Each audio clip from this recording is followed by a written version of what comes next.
Pouvez-vous imaginer un voyage si long, si épique que seuls vos enfants en verront la fin? Un voyage difficile, certes, mais nécessaire pour la survie de votre espèce. Un voyage? Non, une épopée, une quête de vie. Aujourd'hui, on apprend à jouer à Mariposa, vol, sublime créature.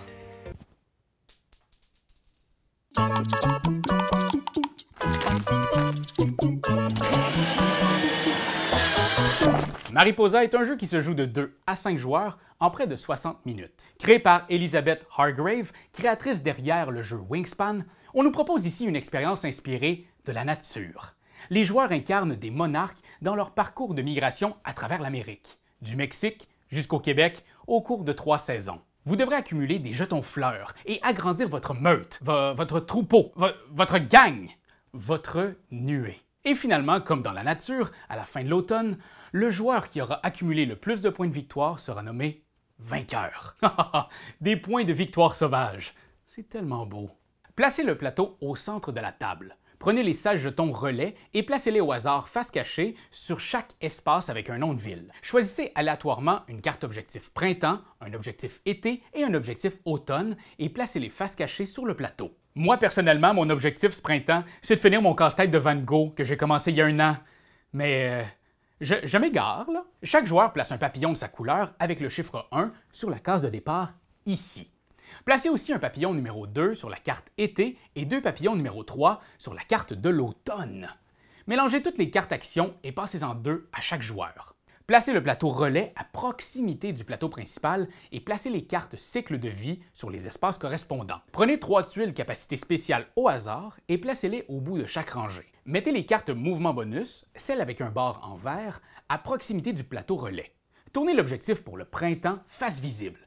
Déterminez un premier joueur au hasard et hop, vous êtes prêt à jouer. Lors de votre tour, vous allez jouer de votre main une carte mouvement et effectuer ses effets. Vous piocherez ensuite une nouvelle carte action pour avoir 2 cartes en main. Puis ce sera au tour du joueur suivant. Facile! Attention parce que cette mécanique simple cache quand même des choix corsés. Premièrement, la carte jouée permet de déplacer le ou les papillons de votre choix selon certaines contraintes. Cette carte, par exemple, permet de déplacer un seul papillon de 5 espaces. Celle-ci permet de faire 3 déplacements de 1 case, donc pour un seul papillon ou à répartir entre plusieurs. Notez que chaque case peut accueillir plusieurs papillons, même de joueurs différents. À chaque fois qu'un papillon termine un déplacement, il effectue les effets de la case. Une case fleur, par exemple, permet de récupérer un jeton fleur du type de la case. Donc à la fin de ce déplacement de 5 espaces, je me pose ici et récupère une sublime fleur de type jaune. Notez par exemple que cette carte me permet de me poser 3 fois. Voyez, il y a 3 dessins de cases. Donc mon papillon ici récupère une fleur sur chacune de ces 3 cases. Un vrai bouquet! Vous ne pouvez jamais ramasser les jetons d'une même case plus d'une fois dans un tour et vous ne pouvez pas non plus ramasser les jetons de la case où vous avez débuté le tour. Il y a des lois quand même, hein, chez les papillons. En plus, si votre papillon termine son mouvement adjacent à une case plante avec ce symbole de chenille, vous pouvez, si vous le voulez, donner naissance à une nouvelle génération de papillons. Pour ce faire, vous devez dépenser des jetons fleurs accumulés. Le prix à payer pour chaque jeton papillon est indiqué sur le plateau ici.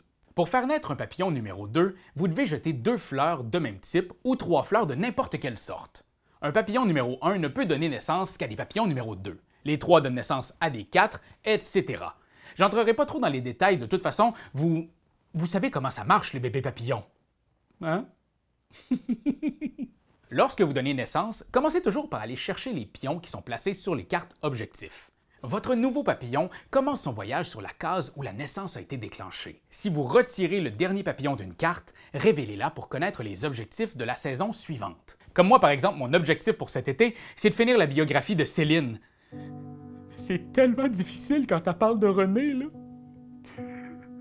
Il existe aussi sur la carte des espaces relais. Ce sont des sanctuaires créés par les humains sur le chemin des papillons dans certaines villes pour les aider à se nourrir et à se reproduire. Si un de vos papillons est le premier à se poser sur un espace relais, retournez la tuile qu'on y trouve. Roulez aussi le dé des fleurs et obtenez le jeton fleur obtenu. Les relais fournissent bien souvent des cartes cycle de vie que vous pouvez collectionner. Comme ici, j'obtiens une carte œuf bleu pour être passé par Atlanta. Ces cartes vous rapportent 1 point chacune en fin de partie, mais en plus, si vous obtenez une série complète, œuf, chenille, chrysalide et adulte de même couleur, vous bénéficiez d'un bonus spécial. Comme ici, pour ma combinaison de 4 cartes bleues, je marque 1 point de plus et jusqu'à la fin du jeu, j'obtiendrai 1 point supplémentaire lors de chaque naissance de mes bébés papillons. Wouhou, baby! Certains espaces relais vous accordent une carte mouvement bonus spécifique. Lorsque vous la gagnez, placez-la dans votre main. Elle s'ajoute aux 2 cartes normales que vous pouvez avoir et elle ne compte pas dans votre limite de cartes. Vous pouvez les garder entre les saisons jusqu'à leur utilisation. De plus, elles ne peuvent pas être copiées par des effets de cartes. Donc le jeu se poursuit ainsi. À tour de rôle, chaque joueur joue une carte action et déplace ses papillons. Laissez les cartes sur la table devant vous, cela va vous aider à compter combien d'actions ont été effectuées. Parce que le temps passe, et après que chaque joueur ait joué 4 actions la première saison, le printemps se termine. À la fin du printemps, commencez par défausser toutes les cartes actions sur la table, puis marquez les points de la carte objectif printemps si vous remplissez des conditions sur celle-ci. Par exemple, ici, je fais 1 point pour chaque papillon au nord d'Atlanta.